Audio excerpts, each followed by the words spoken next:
عليهم ولا الضالين آمين. إلى حضرة شيوخنا ومشايخنا وعلمائنا وأوليائنا من أهل سلسلتنا وأصولهم وفروعهم وما ينتسب إليهم أجمعين. شهد الله لهم الفاتحة. أعوذ بالله من الشيطان الرجيم. بسم الله الرحمن الرحيم. الحمد لله رب العالمين الرحمن الرحيم مالك يوم الدين. إياك نعبد وإياك نستعين اهدنا الصراط المستقيم صراط الذين أنعمت عليهم غير المغضوب عليهم ولا الضالين آمين. إلى حضرة شيخنا شيخ المؤلف أصوله وفروعه وما ينتسب إليهم أجمعين. شهد الله لهم الفاتحة. أعوذ بالله من الشيطان الرجيم. بسم الله الرحمن الرحيم. الحمد لله رب العالمين الرحمن الرحيم مالك يوم الدين. إياك نعبد وإياك نستعين اهدنا الصراط المستقيم صراط الذين أنعمت عليهم غير المغضوب عليهم ولا الضالين آمين. السلام عليكم ورحمة الله تعالى وبركاته. بسم الله الرحمن الرحيم. الحمد لله رب العالمين وصلى الله وسلم على سيدنا محمد خاتم الأنبياء والمرسلين وعلى آله وأصحابه ومن تبعهم بإحسان إلى يوم الدين. أما بعد. Syukur kita ke hadrat Allah Subhanahu wa ta'ala dengan kasih sayang, limpah rahmat dan rahimnya, sama-sama kita dikumpulkan oleh Allah pada malam ini untuk kita terus meneroka alam ketuhanan yang Allah sudah titipkan pada setiap diri insan. Setiap diri insan itu diciptakan oleh Allah. Jalan yang mana dengan jalan itu akan membawa dia kepada kehambaan, dan dengan jalan itu akan terbongkar segala rahsia ketuhanan. Selawat dan salam atas junjungan besar Nabi Muhammad sallallahu alaihi wasallam serta para sahabatnya, ahli keluarga baginda sekalian. Alhamdulillah, pada kuliah yang lalu kita sudah bicarakan mukaddimah kitab, yang mana pengarang memulakan bicara kitabnya dengan membicarakan makna penyaksian. Sebagaimana yang kita sudah jelaskan, penyaksian ada dua. Satu penyaksian yang berkaitan dengan syarak ataupun berkaitan dengan ilmu fikih. Yang kedua, penyaksian dalam ilmu ketuhanan. Jadi penyaksian ilmu fikih ini adalah penyaksian menggunakan anggota zahir, tetapi penyaksian dalam perkara-perkara yang berkaitan dengan ketuhanan, ia adalah perkara yang berada di dalam. Penyaksian itu menyaksikan dengan hati kita tentang kewujudan Allah, tentang kehebatan Allah, tentang sifat dan asma Allah Subhanahu wa ta'ala.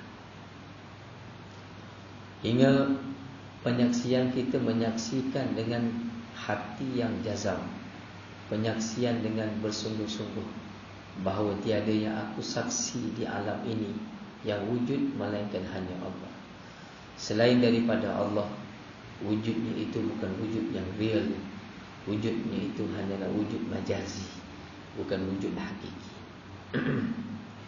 Begitu juga kita sudah bicarakan penyaksian terhadap junjungan besar Nabi Muhammad sallallahu alaihi wasallam. Penyaksian bukan semata-mata diungkapkan untuk mereka yang baru masuk Islam. Kalau kita faham secara sudut syariat, orang yang dikatakan Muslim adalah orang yang mesti menuturkan 2 kalimah syahadat, barulah dipanggil ikatan Islamnya itu sah. Maka begitu juga kita akan menjadi hamba Allah yang benar adalah apabila kita senantiasa menyaksikan Allah pada mata batin kita, dan juga kita menyaksikan akan keberadaan Rasulullah sallallahu alaihi wasallam. Penyaksian yang tidak pernah terputus daripada batin. Maka penyaksian itulah yang dimaksudkan dalam bicara kita pada malam ini dan pada bicara yang sudah lalu. Kerana hari ini kita mendapati kita mudah hati kita ini diganggu dan mudah hati kita ini terpesong, hingga penyaksian kita sekarang ini bukan kepada Allah. Mana bukti? Buktinya cinta kita. Kalau orang tanya kepada kita, apa cinta kita? Cinta kita kepada siapa? Kerana cinta membuahkan pengorbanan. Cinta membuahkan kepatuhan. Cinta akan membuahkan seseorang itu kadang-kadang menjadi gila kerana cinta. Hari ini dalam hati kita cinta kepada siapa? Adakah kita benar-benar cinta Allah, ataupun hati kita masih lagi cenderung kepada ghairullah? Maka sebab itu kita bicara ilmu ketuhanan ini, ada ilmu untuk kita senantiasa bermuhasabah dan kita merenung jiwa kita. Jiwa kita ni perlu direnung selalu. Kan? Kita kena sering bicara dengan hati kita. Adakah aku selama ini, penyaksian aku sebenarnya kepada siapa? Siapa yang aku cinta? Siapa yang aku ambil berat? Adakah kepada Allah aku memberatkan jiwaku dan hatiku, ataupun kepada siapa? Masing-masing mempersoalkan diri masing-masing, kerana masing-masing mengetahui sejauh mana ikatan cinta dia dengan sesiapa. Maka lantaran itu penyaksian ini penting. Jadi kitab Tauhid, ilmu Tauhid yang kita akan bicara ini adalah kita nak bicara bagaimana kita nak mendapat penyaksian itu. Peringkat awal kita mesti tahu apakah yang dimaksudkan dengan penyaksian, menyaksi Allah itu, yang disebutkan dalam hadis Sayyidina Umar Al-Khattab ketika datang Jibril alaihissalam menanyakan kepada Nabi tentang ihsan. Nabi beritahu, Nabi bersabda, anta abudallah. Ihsan itu maknanya kamu beribadah kepada Allah ka'annaka tara, sebagaimana seolah-olah kamu melihat. Kalau kita pandang kepada lafaz hadis, tara itu melihat, digunakan juga tara itu melihat. Contoh saya kata ra'aitu Zaidan, saya melihat Zaid. Orang mengaji nahwu selalu guna ra'a. Ra'aitu Zaidan, mana saya melihat Zaid dengan mata saya. Ra'aitu. Maka dalam hadis tadi menggunakan lafaz ka'annaka tara. Adakah bermakna kita melihat Tuhan dengan mata kepala? Sedangkan Tuhan itu bukan objek. Sebab itu dalam ilmu ketuhanan mesti ada dia punya prinsip yang perlu kita pegang. Supaya kalau saya menuturkan sesuatu bahasa dan ungkapan yang kadang-kala ungkapan tersebut ada tashbih dengan makhluk, kita sudah faham tashbih itu hanya majazi, bukan hakiki. Sebab tu orang usuluddin, ulama-ulama tasawuf, ulama-ulama usuluddin, mereka banyak istilah-istilah yang kita kena faham. Jadi kalau mereka yang duduk pengajian daripada awal pengajian, insya-Allah dia boleh faham istilah-istilah yang disebut. Yang kita khawatirkan kalau ada yang setengah jalan hingga tidak dapat mencerna dengan elok apakah maksud kalimah-kalimah dan istilah tersebut. Sebab tu dalam Al-Quran banyak-banyak dipanggil ayat mutasyabihah, menggunakan lafaz wajah, menggunakan lafaz yadun, menggunakan lafaz istawa dan bermacam-macam lagi lafaz. Maka sebelum saya bicara terlebih lanjut, kita ada satu prinsip yang kita kena faham bila mengaji tauhid. Sering saya sebut dalam kuliah-kuliah, di sini pun sudah saya sebut, bahawasanya bicara kita tentang Tuhan, kita tidak mampu untuk mengenal Tuhan itu secara hakiki. Tidak mampu. Dan Allah tidak pernah mendedahkan rahsianya yang hakiki. Maka lantaran itu bila mengaji ilmu ketuhanan, dia bukan mengaji ilmu zat. Bukan. Bukan mengenal Tuhan dengan mengenal zat. Tidak. Tetapi mengenal Tuhan, mengenal zat itu bukan melalui zat, tetapi mengenal zat Tuhan itu hanya cukup dengan mengenal sifatnya. Kerana mengenal sifat sudah dapat membayangkan bagaimana dia. Jadi pengajian kita, pengajian ilmu usuluddin, pengajian sifat 20, lepas tu dipanggil sifat 20. Dia mengaji hanya sifat. Kita sekarang mengaji, kita nak kenal kelakuan Tuhan, perangai Tuhan. Barulah kita boleh jatuh kasih kepada Tuhan. Ramai yang beriman dengan Tuhan, tetapi Tuhan tu bagaimana belum dia kenal dengan secara elok lagi. Orang Melayu kata tak kenal tak cinta. Betul. Kalau kita nak kenal Tuhan, kita kena tahu sifat Tuhan. Bukan satu sifat, bukan 90 sifat. Banyak lagi kita kena teroka sifat Tuhan. Barulah kita benar-benar kenal dan cinta kepada Tuhan. Oh, begini sebenarnya Tuhanku. Sebab ramai di kalangan kita salah faham dengan Tuhan. Salah faham dengan tindakan Tuhan. Salah faham dengan sifat Tuhan. Salah faham banyak. Bila salah faham, salahlah kita menghukum. Lepas tu dalam pengajian tauhid, kita tak mengaji zat. Kita tak ada cerita zat Tuhan tu begitu dan begini. Itu bukan. Itu kalau bicara sampai ke situ tu sesat. Kan? Kita tidak ada bicara langsung tentang zat. Dan kita hanya bicara sifat. Sebab tu Allah Ta'ala berfirman dalam Al-Quran, La tudrikuhul absar. Allah itu tidak boleh dilihat dengan mata kepala. Bukan qadar itu. Tidak boleh dilihat dengan mata kepala. Tidak boleh faham dengan akal. Dan tak boleh nak dikhayalkan. Kita bukan nak khayalkan Tuhan tu bagaimana. Bukan saya nak cerita Tuhan, Tuhan kita pun bayangkan zat Tuhan itu begini dan begini. Bukan. Yang kita boleh resapi ke dalam kalbi kita hanya sifat Tuhan, perangai Tuhan, af'al Tuhan, perbuatan Tuhan. Yang itu kita nak resapi. Kerana perangai Tuhan, sifat Tuhan itu dah melambangkan kepada zat Tuhan.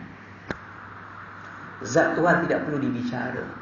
Nabi tidak pernah bicara tentang zat Tuhan. Bahkan bertanya tentang zat Tuhan, hukumnya bid'ah. Bahkan di zaman Sayyidina Umar dipancung kepala. Itu bukan hak kamu untuk menanya hal-hal yang Allah tidak pernah dedahkan rahsia. Kuntu kanzan makhfiyah.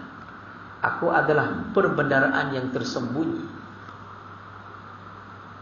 Dalam kitab yang lain mengatakan Allah itu dia gaib secara mutlak. Dia tidak akan mendedahkan identiti ataupun dia tidak akan mendedahkan dirinya yang hakiki. Tidak. Boleh faham? Jadi bila pengajian tauhid, kita punya falsafah, kefahaman kita kan, yang pertama, kita tidak mampu nak bicara tentang hakikat sebenar Tuhan.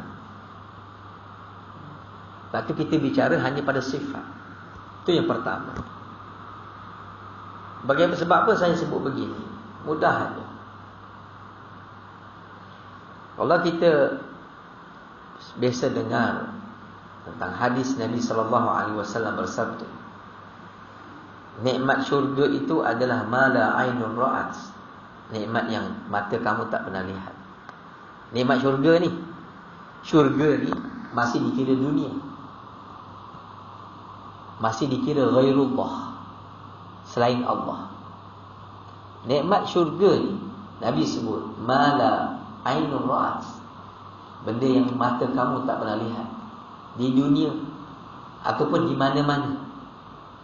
Wala udhunun sami'at, telinga kamu tak pernah dengar suara-suara yang ada dalam syurga. Bukan itu saja, wala khatara ala qalbi bashar, tak pernah pun ada sedikit terlintas di hati manusia tentang apa yang ada di dalam syurga. Kiranya seluruh manusia berkumpul, seluruh arkitek, engineer berkumpul, cuba melakarkan, cuba mengkhayalkan apa yang ada dalam syurga, maka khayalan mereka itu salah sama sekali, tidak benar sama sekali. Ramai orang cuba buat filem tentang syurga, itu khayalan mereka masih bersifat dunia, bersifat apa yang ada di dunia. Di akhirat lebih jauh, kerana benda itu tidak boleh terlintas di hati manusia. Allah tak pernah pun bagi lintasan tentang nikmat syurga kepada hati-hati manusia. Gambaran saja disebut, tapi realiti bagaimana kamu akan berjumpa bila kamu masuk ke dalam syurga nanti. Dia merupakan rahsia yang Allah tutup. Nikmat syurga begitu rahsia sampai tidak ada pernah terlintas di hati manusia. Bagaimanakah Allah? Maka dia lagi super, lagi maha rahsia, rahsia dalam rahsia, kan? Sebab itu bila sebut tentang Allah, hakikat Allah yang hakiki, itu la tudrikuhul absar, bukan bicara kita di sini. Boleh faham? Baik. Jadi bila kita bicara tentang penyaksian kepada Allah, dalam hadis tadi kan, hadis ihsan tadi, kamu beribadah kepada Allah seolah-olah kamu melihat. Saya terjumpa satu kitab dan saya melihat ada satu hadis dimasukkan di situ. Berkata Sayyidina Ali, ma sallaitu illa wa ra'aitu rabbi. Saya tidak akan solat melainkan selepas saya melihat Tuhan saya. Tuan-tuan jangan pening ya. Tuan-tuan dengar dulu huraian dan jangan pening awal-awal. Kan, apa nak difaham? Maka dia menggunakan kalimah yang sama. Aku tidak akan mendirikan solat melainkan selepas aku melihat Tuhanku, barulah aku mendirikan solat. Selagi aku tidak melihat Tuhanku, selagi itu aku tidak mendirikan solat.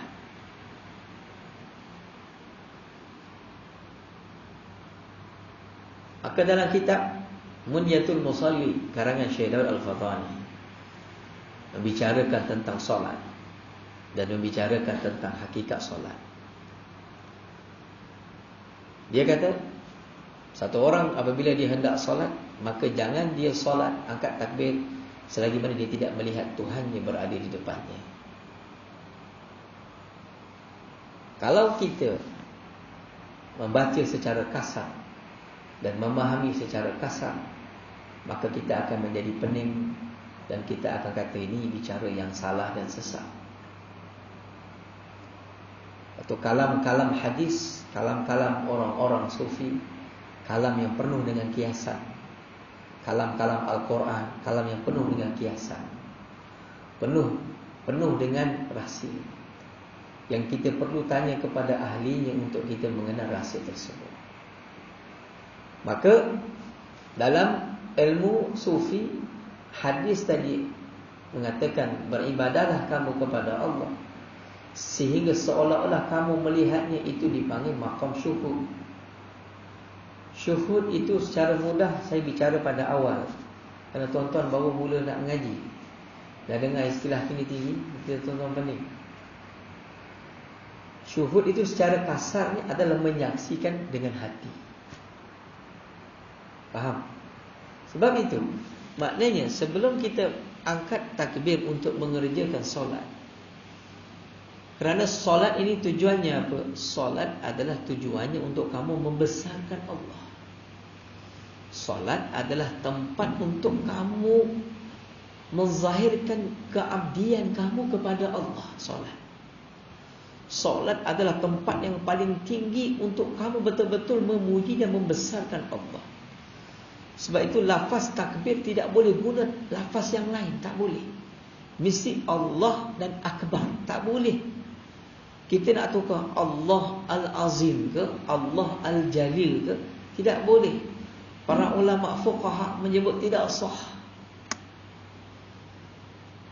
Kerana tujuan kamu mengerjakan solat adalah untuk membesarkan Allah. Jadi maknanya sebelum kita mengangkat takbir itu, kita perlu menghadirkan Allah hingga kita seolah-olah hati kita sedang menyaksikan kebesarannya. Barulah kita mengangkat takbir. Angkat takbir Allahu Akbar itu apabila sudah terserlah kebesarannya itu.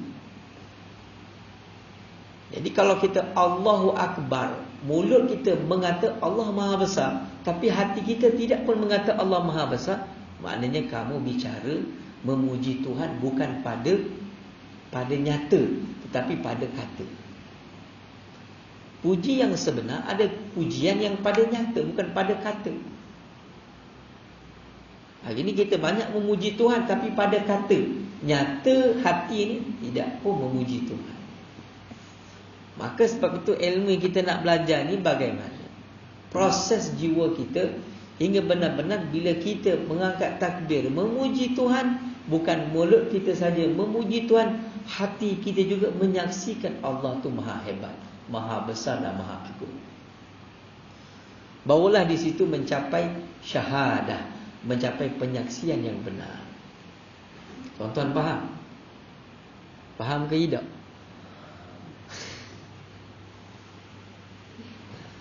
Baik, saya cuma nak menerangkan penyaksian itu di hati. Sebenarnya penyaksian di hati bukan benda yang luar biasa pada kita, benda yang sudah biasa. Kalau kita dengar cerita tentang kehebatan si fulan, dia pandai memanah, orang dah cerita, TV cerita, surat khabar cerita, maka kehebatannya sudah melekat di batin kita.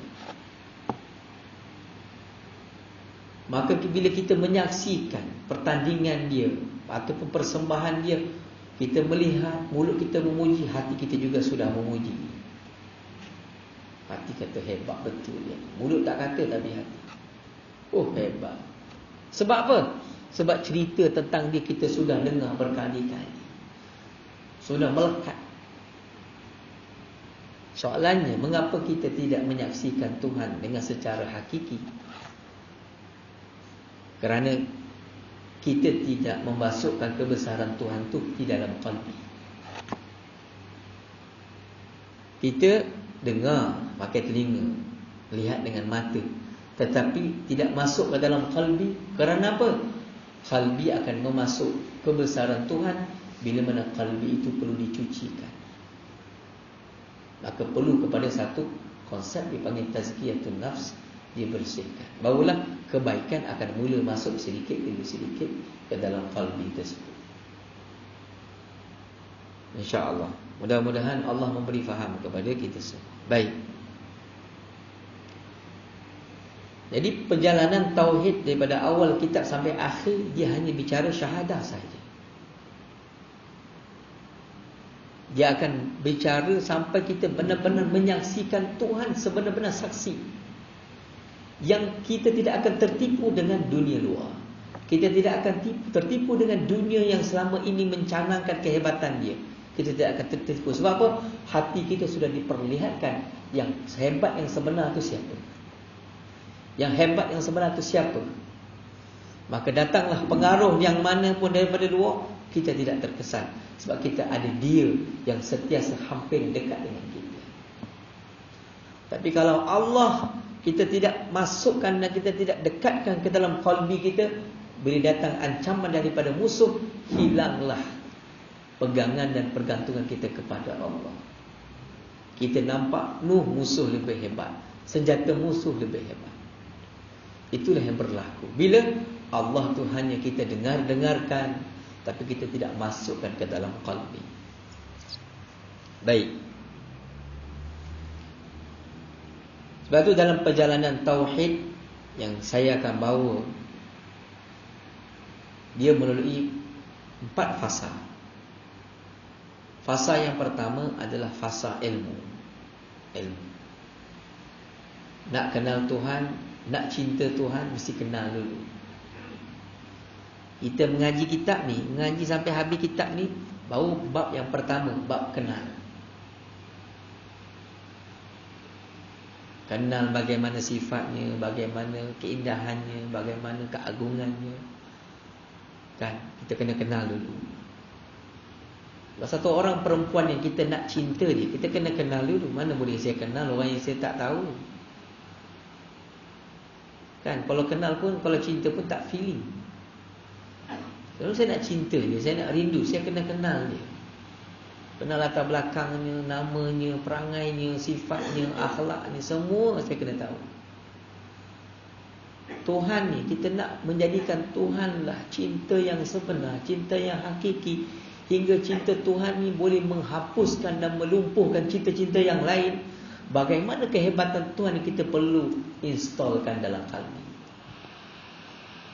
Kalau kita kenal Tuhan hanya 1-2 perkara saja, tiba-tiba ada kuasa besar yang lain yang datang, hilanglah pegangan kita kepada Tuhan. Maka untuk kita menolak segala bentuk kuasa besar, menolak segala bentuk pergantungan kepada yang lain, kecintaan kepada yang lain, kan, harapan kepada yang lain, kena tolak semua ni. Bila kita sudah melihat kehebatan itu ada kepada yang satu. Bila kita sudah melihat kehebatan itu ada pada Allah, kena tahu segala selok-belok tentang Tuhan. Banyak cerita Tuhan ni.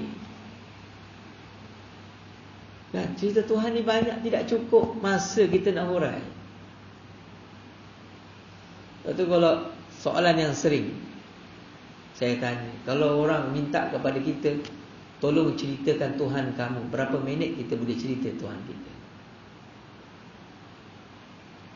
Agak-agak berapa minit? Cukup tak masa 24 jam? Tak cukup. Ke 3 minit dah tak ada modal?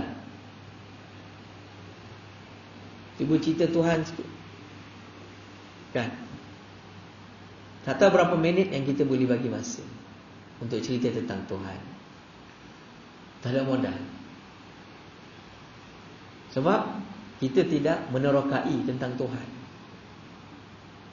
Tapi kalau kita minta cerita hal-hal yang lain, hal kerja kita, hal tugas kita, hal-hal, seminggu kita duduk dengan dia tak habis-habis lagi cerita. Bangun tidur cerita, tidur lagi, bangun sambung lagi, tak habis. Bila cerita kau nak habis, tak habis. Sebulan duduk dia ada je cerita. Ada jenis orang suka bercerita, duduk dengan dia je, ada je story. Kalau dia pergi mana-mana, mesti ada cerita dia bawa balik. Cerita banyak. Maknanya kita punya hebat, boleh cerita macam-macam. Tapi bagaimana dengan Allah, yang dia tu sentiasa bersama kita, menjaga kita, memelihara kita, tak pernah putus pandangan dengan kita, sentiasa memberi perhatian kepada kita. Takkan 3 minit dia cerita tentang Tuhan. Takkan hanya cerita saja. Tidak ada perasaan rindu, tidak ada perasaan cinta, tidak ada perasaan hebat yang benar-benar zahir pada batin. Maka lantaran itu perlu tahu dulu ilmu. Itu kalau kita mengaji ilmu-ilmu ketuhanan, kitabnya banyak. Ulama-ulama sufi mengarang berbagai-bagai kitab. Ilmu ketuhanan ni boleh dibelajar boleh didapati pada setiap bidang ilmu. Kerana ketuhanan ni dia universal. Mengaji sains juga boleh dikaitkan dengan ketuhanan. Mengaji fizik juga, mengaji geografi, mengaji apa saja ilmu yang ada di muka bumi ini sebenarnya boleh dikaitkan dengan Tuhanan. Tetapi hari ini dipisahkan.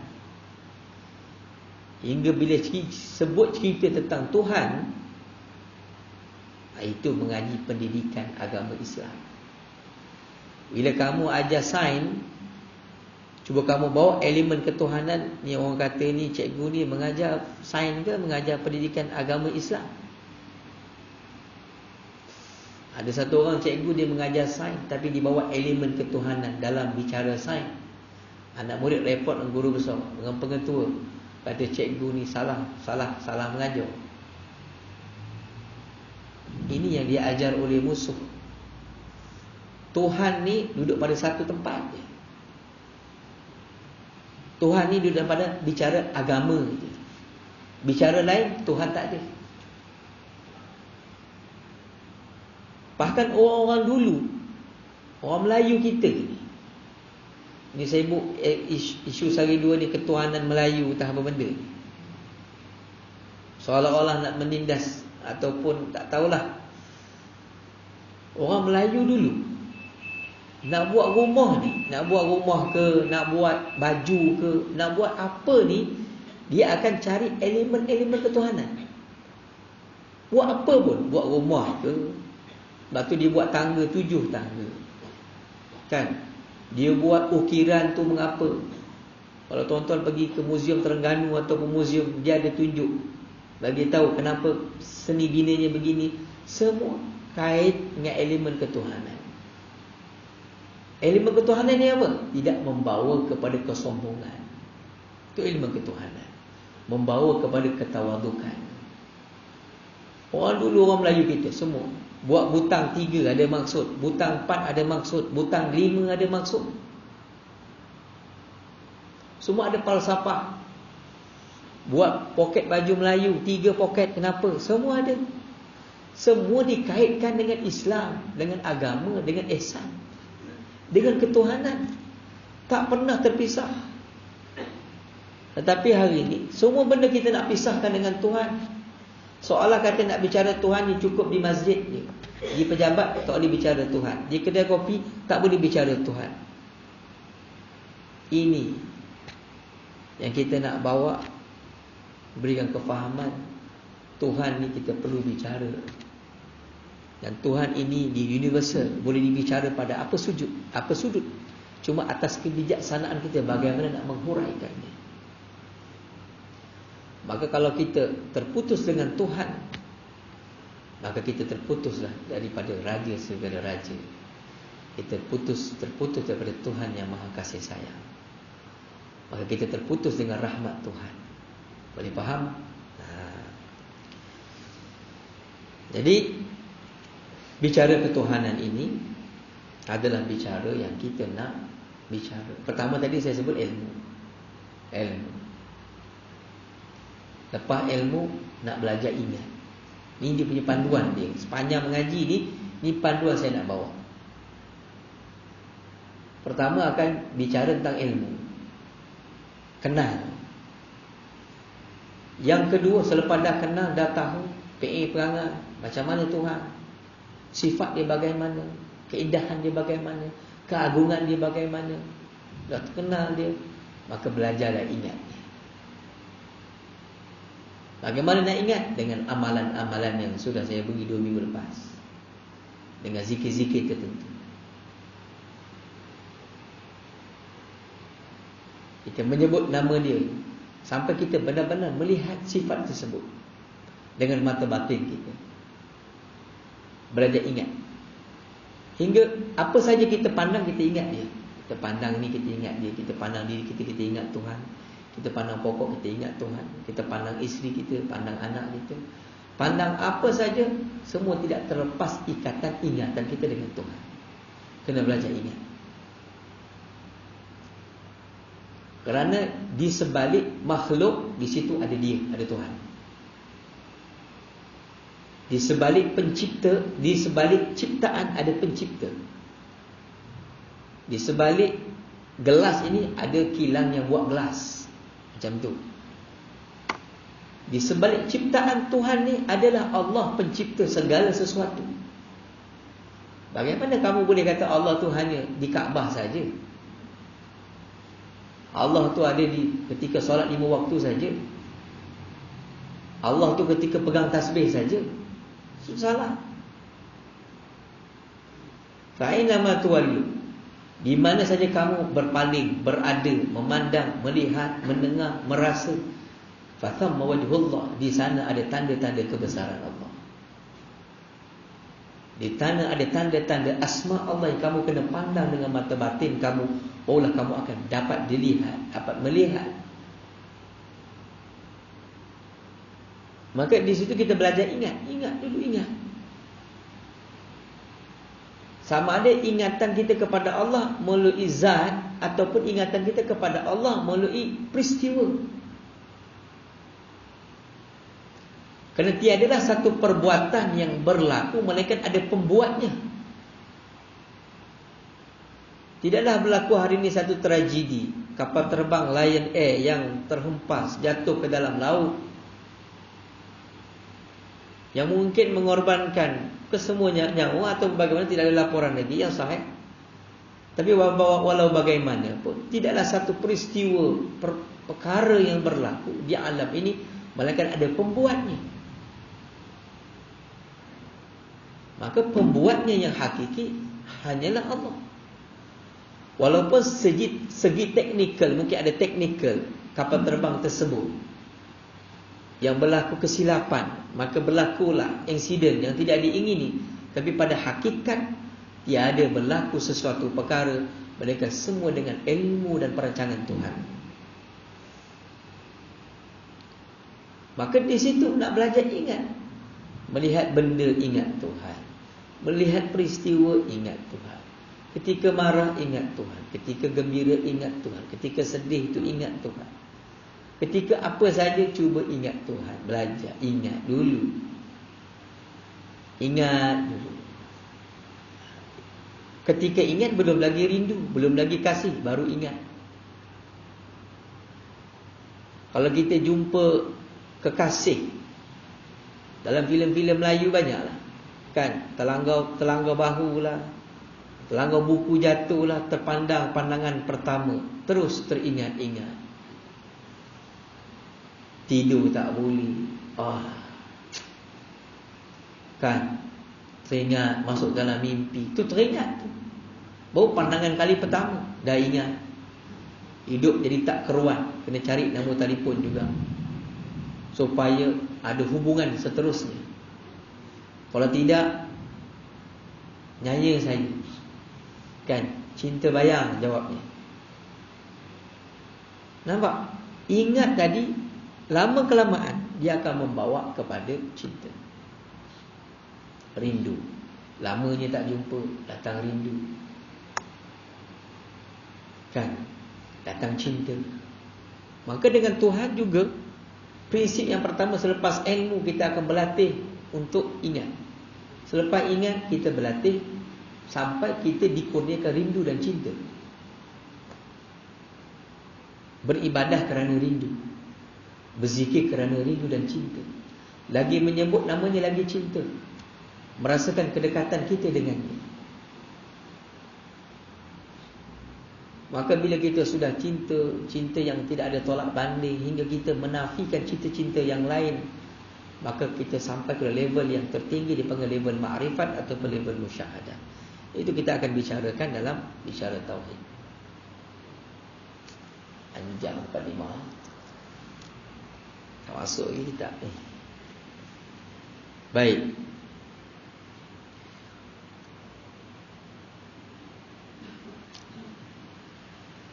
Muka surat 1. La ilaha illallah. Saya terpaksa cerita konsep supaya bila saya masuk mengajar je, dah tak faham dah konsep tersebut. Tak perlu nak ulang banyak kali. Sebab saya selalu khawatir orang salah faham. Tuan-tuan kalau salah faham tanya. Ramai orang salah faham banyak. mudah salah faham. Salah faham ataupun muskil dalam faham, tanya. InsyaAllah kalau boleh dijawab, akan dijawab. Baik, la ilaha illallah adalah kalimah nafi dan isbat yang membawa pengertian al-uluhiyah, ketuhanan.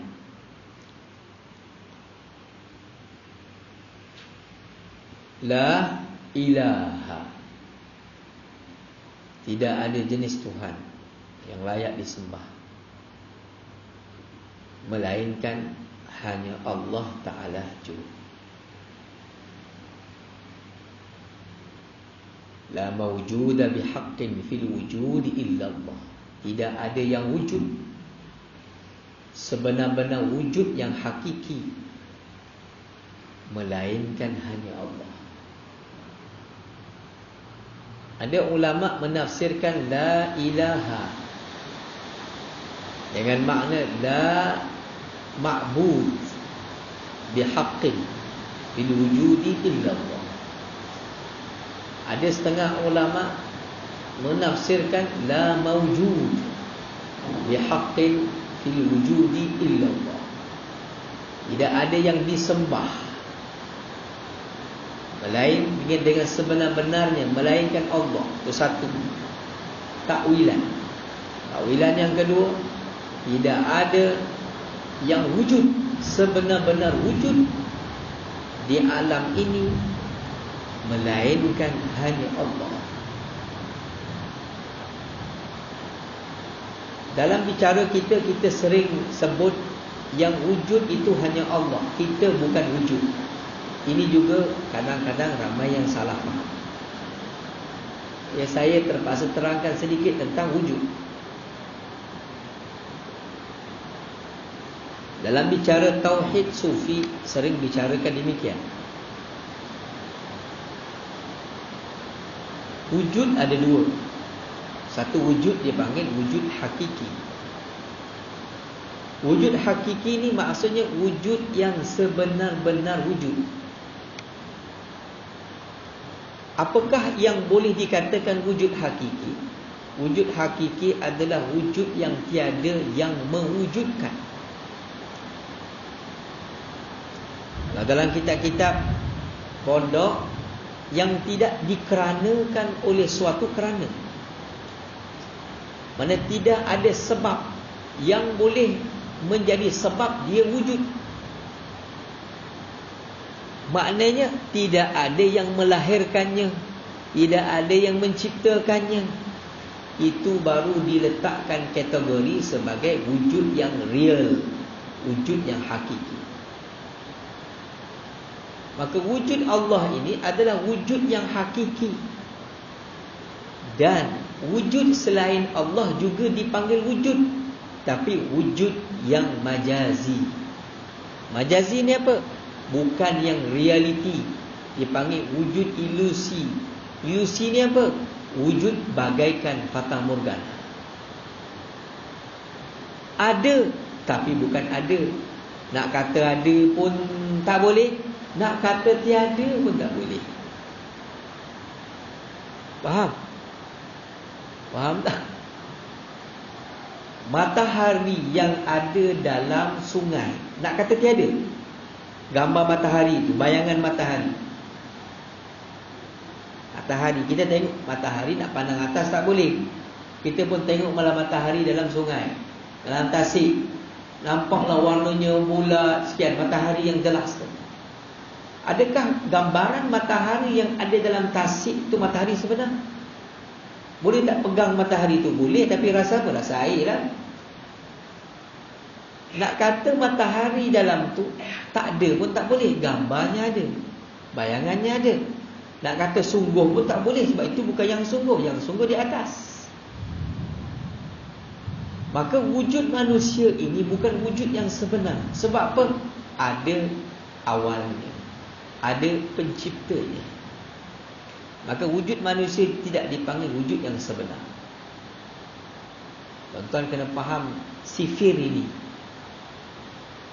Kalau tuan-tuan faham ni, besok minggu depan kita tak datang dah. Cukup khatam, tak payah ngaji dah. Kan? Terus bertauhid. Faham kan? Apa maksud saya?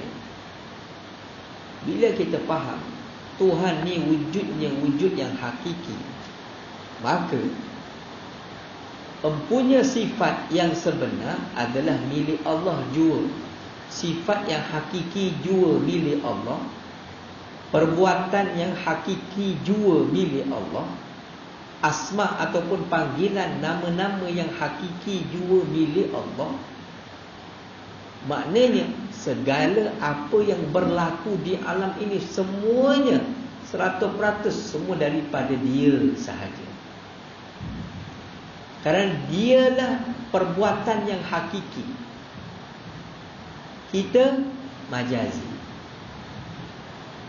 Walaupun kita kata kuih donat ini isteri saya yang buat, isteri saya yang adun, uli, goreng, bubur gula, isteri saya. Segi bahasa syariat kita panggil isteri saya yang masak. Orang dia siapa buat kuih donat ni sedap? Isteri saya masak. Nak order boleh dah. Contoh. Itu segi syariat, bicaranya begitu. Tapi segi hakikat, pandang lebih jauh, lebih dalam, tiadalah yang memberi ilmu, yang mencipta, semua melainkan daripada Dia semata-mata. Faham? Bicara zahir mengikut luaran, bicara batin semua kembalikan kepada Allah. Baik. Bila kita sudah faham yang ini, segala-gala yang hakiki, yang real itu semua dari Allah, maka yang ada pada kita ni apa? Yang ada pada kita ni semua tak real. Semua tak real. Kehidupan kita di dunia ni juga bukan kehidupan yang real. Apa yang berlaku pada kita ni juga tak real. Sedih kita sebenarnya bukan real. Suka kita tak real. Senang kita juga tak real. Sakit kita, senang kita, miskin kita, kaya kita, dia bukan sebenar. Dia hanya bentuk gambaran. Dia bukan realiti. Jadi apa engkau nak takut? Apa kita nak takut?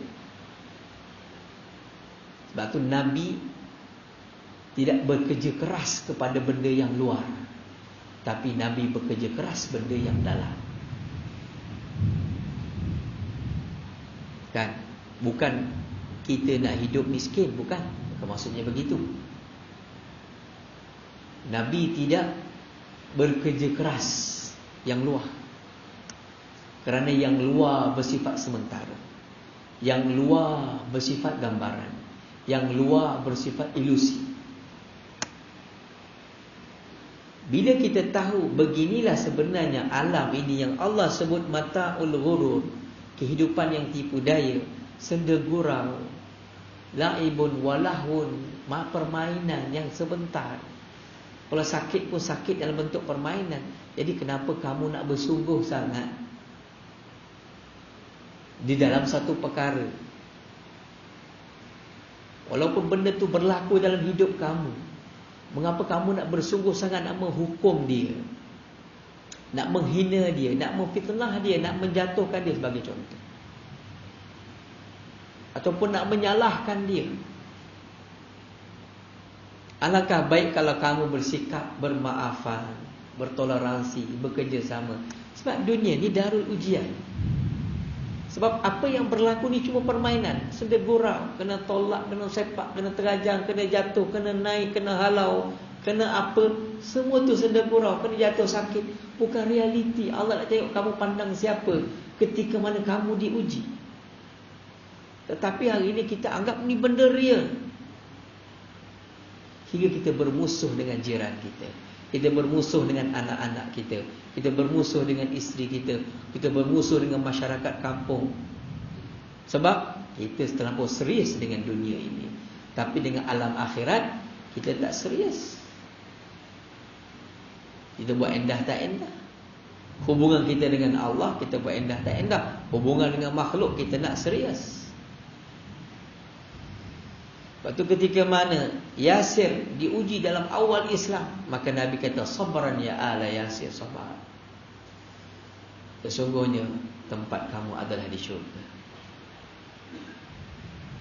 Dan Nabi tahu kehidupan dunia ni adalah bukan kehidupan yang realiti. Sebagaimana wujud kita wujud yang majazi, apa yang berlaku pada kita ni berlaku yang majazi. Mengapa Allah menjadikan kita ni serba lemah, serba kurang? Kerana Allah nak beritahu, aku ada. Kalau kamu tidak rasa kamu lemah, kamu kurang, kamu tak akan tengok kehebatan tu padamu. Kan? Sebab tu ada pepatah Arab mengatakan,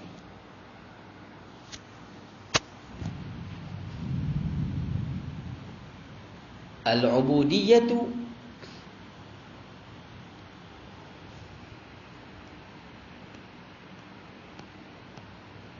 kehambaan itu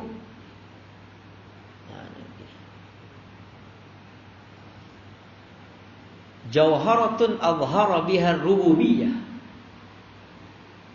Berkata Syekh Abdul Hasan Asy-Syazili, sifat kehambaan, sifat hamba ni apa? Macam tadilah, hamba rasa rendah diri, rasa loleh, rasa tak ada apa-apa, rasa bodoh, rasa jahil, rasa serba kurang. Hamba, kita hamba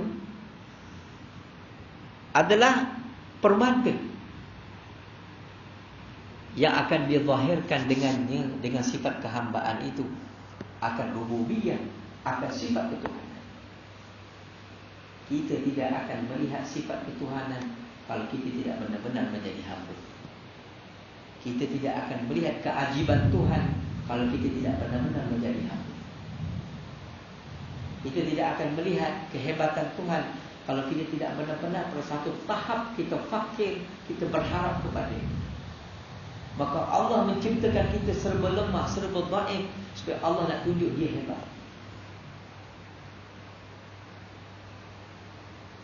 Kalau kita sentiasa hebat, kita tak akan melihat Ar-Razzaq tu Dia yang memberi rezeki itu. Maka kadang-kadang Allah jatuhkan kita ke dalam kefakiran, dalam kemiskinan, dalam serba dhaif dan lemah. Ya Allah, sekarang kamu nak bergantung kepada siapa? Ketika mana kamu berhajat kepada makanan, berhajat kepada sesuap nasi, siapa yang akan memberi makan kepada kamu? Ketika kita melemahkan diri kita, mendhaifkan, rasakan sifat kehambaan, kebergantungan kita kepada Allah, maka di situ Allah akan turunkan keperkasaan. Sebab itu sifat Allah tidak akan zahir selagi kita tidak fakir, tidak rasa fakir. Tahu fakir? Lemah, miskin, pengemis. Selagi kamu merasa memiliki, Allah kata, Allah dia mula. Muka semua ada, kamu lah dia. Buat sendiri. Kamu tak tahu dunia ni aku yang punya, aku Tuhan. Kalau kamu nak buat apa yang kamu suka, kamu pergi cari dunia lain. Aku Tuhan, aku yang uruskan dunia ini, mintalah kepada-Ku. Faham? Lepas tu bagaimana kita mudah untuk menarik pertolongan Tuhan? Jadilah kita hamba. Hamba ni apa? Tiada apa-apa yang perlu kita banggakan. Faham? Sebab itu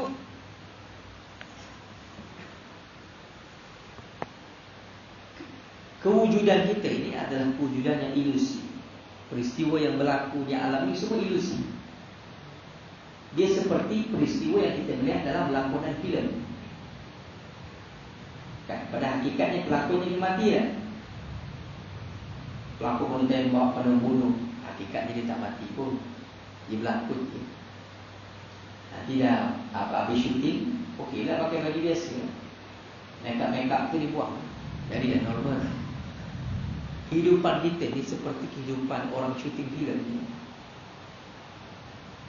Lakonan. Itu saya sebut ni, janganlah bersungguh sangat. Kalau benci dengan orang tu, jangan benci sangat. Kalau marah dengan orang tu, janganlah marah sangat. Kan, marahlah sehari dua, lepas tu maafkan.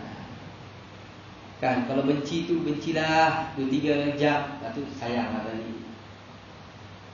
Barulah dunia akan menjadi aman harmoni. Bila orang anggap ini bukan real sebenar,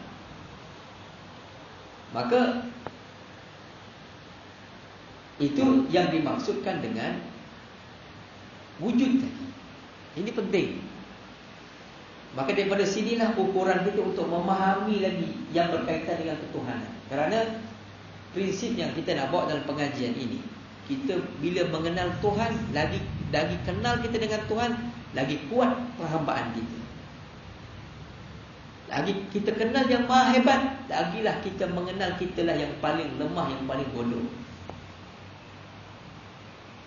Bukan mengaji ilmu Tuhan, lagi hebat mu kenal Tuhan, lagi hebat mu kenal dirimu, maka ini yang salah. Pengenalan kita kepada Tuhan kalau tidak membawa kepada kehambaan, itu bukan pengenalan yang betul. Sebab tu Azazil dia kenal Tuhan, tetapi pengenalannya tidak membawa kepada kehambaan, bahkan membawa kepada kesombongan. Itu kalau pengajian ketuhanan yang tidak membawa kepada kehambaan, itulah pengajian Azazil, iblis, yang akhirnya mengaku menjadi Tuhan. Lepas tu pengajian kita, bila kita naik cerita tentang Tuhan, mesti dia akan membawa kita lagi rendah, hati kita lagi tak ada apa. Sampailah di situ perangai sifat kita makin lama makin berubah. Dia begitu. Ngaji ketuhanan ini nak bawa kita menjadi hamba yang sebenar. Hamba yang sebenar itulah martabat yang Allah pandang. Itulah dipanggil martabat Muhammad, yang Allah gelarkan Nabi Muhammad itu dalam Al-Quran sebagai Abdul Subhanalladzi asra bi'abdi. Kerana penghambaan ini adalah martabat yang paling tinggi di sisi Allah. Apa maksud penghambaan? Dia tidak ada ikatan kepada sesiapa dah. Dia hanya ikatan kepada sayyid dia, kepada penghulunya sahaja.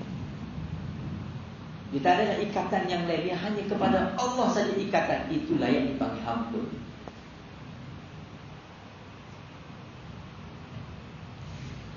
Boleh? Boleh lagi? Sikit lagi saya nak habiskan ni. Panjang lah.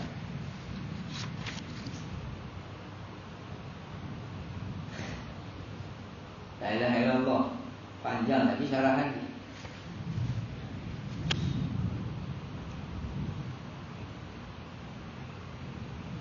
La ilaha illallah. Jadi saya masa 10 minit saja. InsyaAllah 45 kita boleh. Pada kalimah la ilaha illallah ada nafi dan ada isbat. Dan nafi dan ada isbat.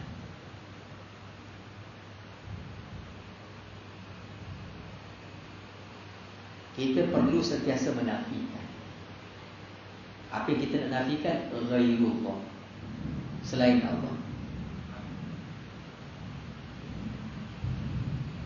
Dan kita perlu mengisbatkan Tuhan yang Allah.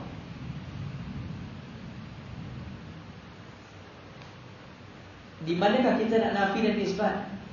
Nafi dan isbat bukan bertahlil la ilaha illallah semata-mata. Nafi dan isbat yang kita nak bawa, yang boleh membawa kepada tauhid, adalah nafi dan isbat yang kita bawakan di dalam kehidupan. Apa yang kita nak nafikan? Tuan-tuan kena berlatih kerja rumah. 2 minggu lagi kalau ada umur. Latih. Apa nak nafi?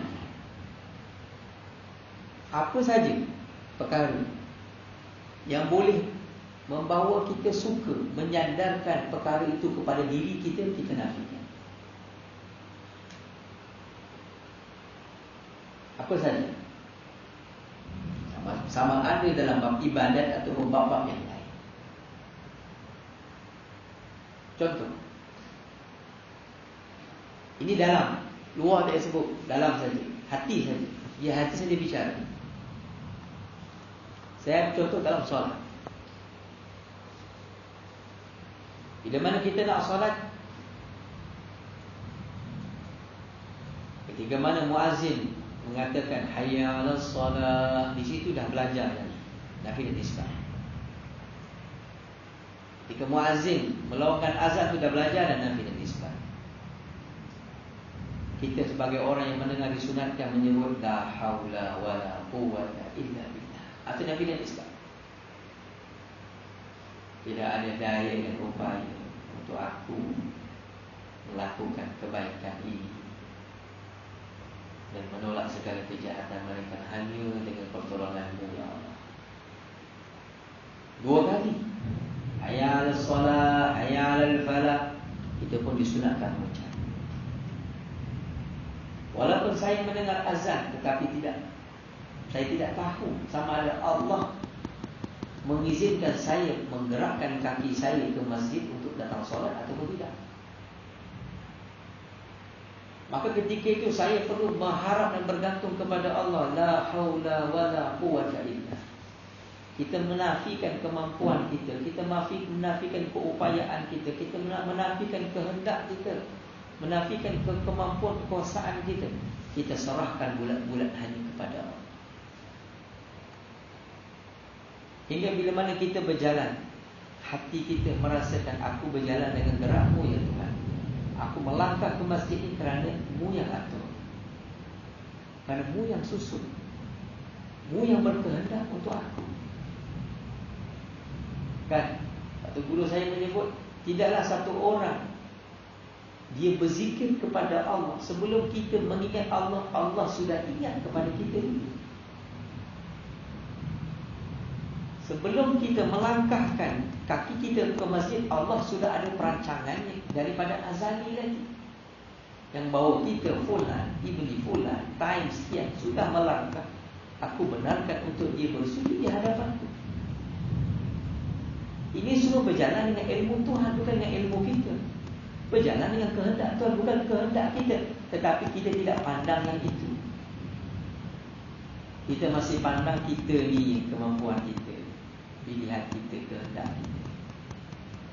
Jadi ketika azan kita berjalan melangkah itu, kita sudah nafi dan sudah berzikir. Itulah zikir. Itulah nafi dan isbat. Sudah belajar menafikan, menyandar sesuatu kepada diri, dan sudah belajar mengisbatkan kepada Allah. Ketika berjalan, melangkah, naik kereta, semua pandangan hati kita kepada ilmu dia, kepada kehendak dia, kepada pilihan dia, kepada perancangan dia, ini semua.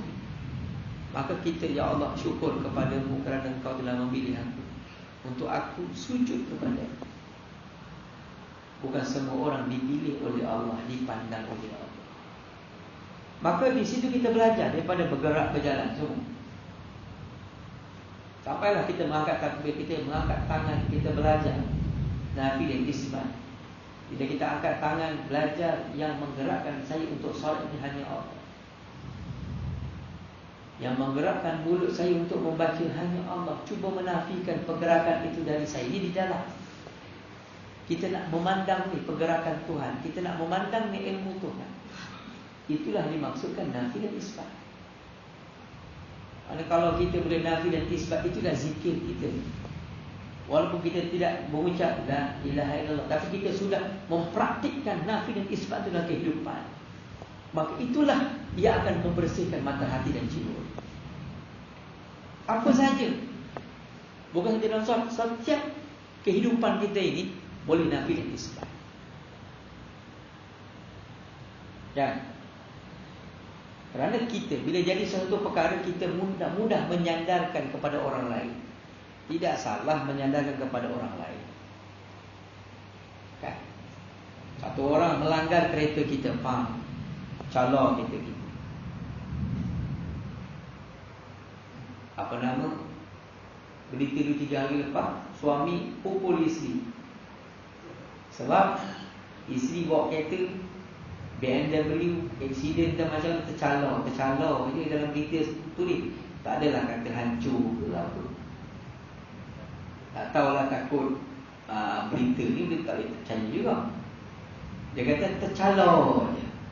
Sampai isteri kena faham dengan tok laki. Sebab mencalarkan kereta suami BMW. Kan? Kadang-kadang berlaku pada kita lah, tanpa kita sedar. Orang langgar kita, hati kita ketika-ketika ke mana? Betul dia salah, segi undang-undang dia salah. Tapi apakah tindakan kita sebagai orang ahli tasawuf, orang yang berakhlak? Kalau ikut perundangan dia kena sama, dia kena bayar, okey, jalan saja. Tapi kita sebagai orang yang berakhlak baik bagaimana? Ada orang kadang-kadang tak berlaku lagi, tak insiden pun lagi, kita dah keluar kata-kata kesat, mati, hamu. Hilang akhlak sebagai akhlak orang Islam. Akhlak itu datang daripada batin. Jadi batin kamu melihat apa? Kalau orang pandang dengan mata kaca tauhid, mungkin kamu ni terlalu cinta kepada kereta kamu. Allah bagi ni kereta calon. Kamu cinta siapa? Aku ke kereta? Kadang-kadang begitu. Kalau kita baca dengan pandangan tauhid, bila datang hidup kita, datang ujian, sebab kita faham semua dari Allah. Mengapa Allah jadikan? Mesti ada sebab. Maka di situlah kita nak belajar nafi dan isbat.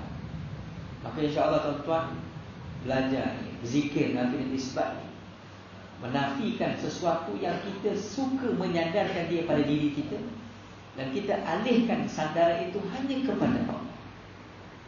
Kita belajar, berlatih ni, sampai satu tahap bila datangnya apa-apa perkara, terus kita akan pandang apa yang Allah sedang hendak beritahu kepada saya. Jadi mudah-mudahan Allah memberi faham kepada kita. Tapi saya beri masa untuk soalan kalau ada. Kalau ada soalan, 1-2.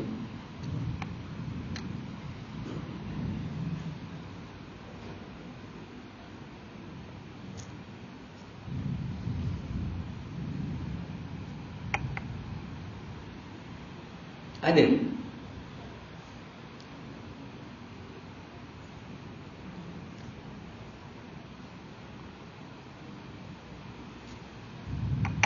Ada soalan? Tak faham ke? Kurang jelas ke? Confused ke?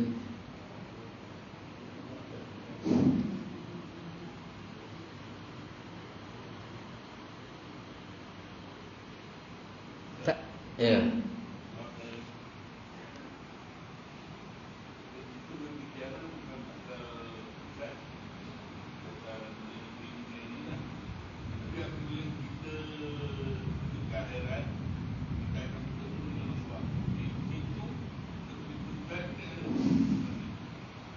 Baik.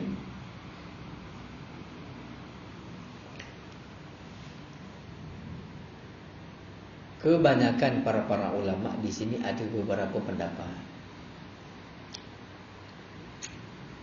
Tetapi kebanyakan dan jumhur ulama mengatakan Allah ni sama sekali tidak akan menzahirkan zatnya yang sebenar. Cuma yang Allah zahirkan itu hanya tanda-tandanya saja. Adalah hadis ada menyebut, aku di akhirat seperti satu orang pemuda yang kacak. Itu hanya gambaran, dan dia bukan merujuk kepada zat yang sebenar. Kan? Macam saya, contoh, saya tak suka orang kenal saya, orang jumpa saya, orang cakap dengan saya. Jadi saya katalah kepada orang ramai, kalau hang nak apa-apa, cukuplah jumpa dengan anak saya. Contoh. Jadi anak saya ni insya-Allah dia boleh selesaikan. Jadi ada para ulama menyebut, walaupun di akhirat menyebut, tidak ada satu nikmat yang paling besar melainkan nikmat satu orang tu melihat wajah Allah. Jadi masih lagi ulama menafsirkan bukan wajah yang hakiki. Bukan wajah tu wajah yang hakiki. Kerana wajah yang hakiki seperti disebut oleh Syekh Abdul Karim. Syekh Abdul Karim dalam kitabnya mengatakan Allah tu dia ghaib mutlak. Ghaib mutlak ni tidak akan mendedahkan dirinya yang sebenar sama sekali. Kerana tidak ada hak makhluk ini melihat dirinya yang sebenar. Jadi bicara kita tidak perlulah ke dalam bab tu, kan, sekadar itu, kan. Jadi kalau kita nak tafsirkan pun wallahu taala alam, kerana itu yang lebih bersih, apa? Itu yang lebih terjaga segi akidah. Kerana yang hakiki rahsia. Kerana orang yang hebat ini dia tak menonjol, dia duduk belakang. Tu orang hebat. Orang yang menonjol ni tak hebat mana pun. Betul tak? Dia punya prinsipnya begitu. Jadi Allah nak menyatakan kehebatannya, dia tidak akan muncul sama sekali. Yang dia akan munculkan tentera-tenteranya saja, gambaran-gambarannya saja. Benda yang membawa semua itu ingatan kepadanya. Kerana nikmat yang paling besar adalah nikmat melihat wajah Allah. Di situ nanti ada masa saya akan syarahkan apa maksudnya. Wallahu a'lam bissawab. Ada lagi? Ibu-ibu ada ibu. Kaum ibu ada soalan?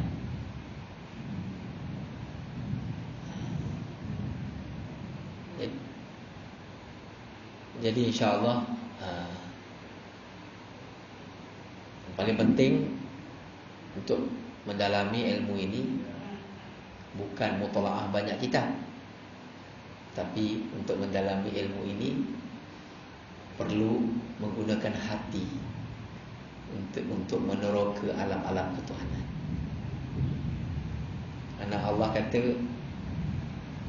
langit dan bumi ini dia tidak mengenal aku seperti mana hati manusia. Hati manusia lebih detail, dia boleh mengenal aku. Sebab itu hati sangat penting. Sebab kalau kita tengok sifat-sifat mazmumah semua dari hati. Benci orang, meluapkan orang, fitnah orang, semua datang dari busuk hati. Jadi di situ juga Allah jadikan hati juga kamu nak cinta pada aku, hati ni juga kamu boleh cinta dunia, hati juga kamu boleh dendam ke orang, hati juga kamu boleh macam. Tempatnya satu je. Jadi kebaikan tidak akan masuk kalau kejahatan itu tidak diservis. Atau kalau kita beramal, kita beristighfar tak rasa bersalah, selawat ke atas Nabi tak rasa cinta, kita cuba muhasabah. Kita kena tengok kat mana kesalahan. Istighfar tak pernah menangis. Nangis nak istighfar. Istighfar, rasa bersalah dengan Tuhan, rasa berdosa dengan Tuhan. Kalau kita istighfar tak menangis ataupun tak rasa bersalah dengan Tuhan, kita kena risau. Mungkin hati kita tertutup. Mungkin kita ni ada salah adab. Mungkin mulut kita pernah sakitkan hati ibu ayah, jiran. Mungkin kita pernah melekehkan ulama. Mungkinlah kita pernah fitnah orang, sakitkan hati walaupun dengan tulisan, walaupun hanya komen-komen di Facebook. Mungkinlah. Sebab itu kita cubalah baiki tersebut. Kalau mereka masih hidup, minta maaf kepada mereka. Banyak buatkan kebaikan, insya-Allah kebaikan itu akan menutupi kejahatan kita. Sampailah amal ibadah kita membuahkan rasa. Kalau kita istighfar, membuahkan rasa bersalah. Kalau kita bersalawat, membuahkan rasa rindu dan cinta pada Nabi. Kalau kita berzikir, membuahkan rasa kehebatan kepada Tuhan. Maka buah itu yang kita nak cari. Buah itu yang kita nak selami dengan qalbi ini. Lepas tu qalbi ini kita tidak boleh gunakan untuk yang lain. Nak sakit hati orang pun tak boleh, nak benci kat orang pun tak boleh. Sebab kalau hati kita guna benci orang, sakit orang, maka dia akan pudar hubungan kita dengan Tuhan. Dia akan jadi lemau. Kita kena servis yang tu dulu, barulah hubungan tu kembali mantap. Lepas tu Syekh Abdul Qadir Jalani di zamannya, dia menganggap semua orang di zamannya wali Allah, supaya dia sedikit pun tidak ada salah sangka pada orang. Semua wali Allah, apa pun nak salah sangka. Ini sekarang kita anggap kita wali, orang lain wali. Hari-hari kita menyalahkan orang. Ni tak betul, ni tak betul, ni tak betul. Kita je seorang yang betul. Kita je seorang alim ulama. Kita je seorang yang pandai bijak. Ini yang berlaku. Jadi hati kita makin lama makin kosong. Macam mana Allah nak masuk? Dah hati kita sibuk dengan yang lain. Kan? Jadi bagaimana pandangan kita melihat manusia semua baik, yang tak baik itu saya, barulah kita tidak ada sedikit pun nak mencela, nak memandang keburukan orang. Tak ada. Tak ada ruang pun hati kita nak memandang orang itu tak bagus. Semua bagus. Maka di situ barulah elemen ketuhanan itu akan masuk. Cinta Nabi, rasa bersalah, cinta Allah akan mula masuk, akan mula rasa. Sebut Allah itu ada lain. Ada beza sebut Allah dengan lembu. Guru saya sebut, selagi tidak ada beza sebut Allah dengan lembu, maka Allah belum masuk dalam kalbi kamu. Kan? Kalau kita sebut nama ibu kita dengan nama ibu orang lain, ada lain tak getaran dia? Mesti lain. Nama isteri kita dengan nama isteri orang lain, lain getaran dia. Nama kekasih dengan bukan kekasih, tak ada apa-apa. Kena pula isteri kita semalam masuk surat khabar, kita pun baca, oh Allah, isteri kita surat khabar, simpan, terasa. Tapi kalau isteri orang, tak ada apa, isteri orang apa isteri aku. Maknanya kita menyebut Allah sampai ada rasa beza. Sebab Allah ada beza. Kan? Getaran tu ada, cinta tu ada, rindu tu ada, takut tu ada, sayang tu ada, kasih tu ada, datang. Maka caranya bagaimana? Caranya banyaklah buat kebaikan. Janganlah kita melakukan kejahatan.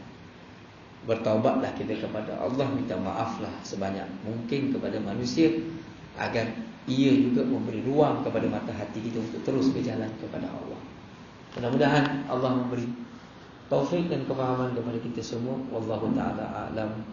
Sallallahu wasallam ala sayyidina Muhammad wa ala alihi wa sahbihi ajma'in. Walhamdulillahi rabbil alamin.